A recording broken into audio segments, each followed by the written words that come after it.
И голямата цел е да я увековечим за поколенията, защото паметта за такива българи трябва да остане за винаги, защото, както обичаме всички да казваме, Гунди е вечен. Вчера на премиерата имаше много силни моменти.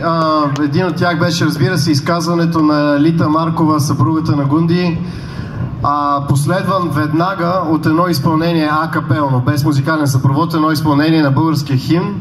Това е едно изпълнение, което беше поднесено от Лени и едно малко момиченце на 6 години. По този начин се опитваме да кажем, че Гунди е навсякъде.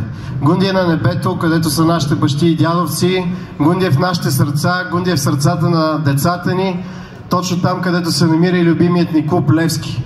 По пътя към създаване на този филм ние сме се учили от много хора. Един от тях тук чака отстрани на сцената. Това е един изключителен българин, изключителен лескар. Даже сега си позволих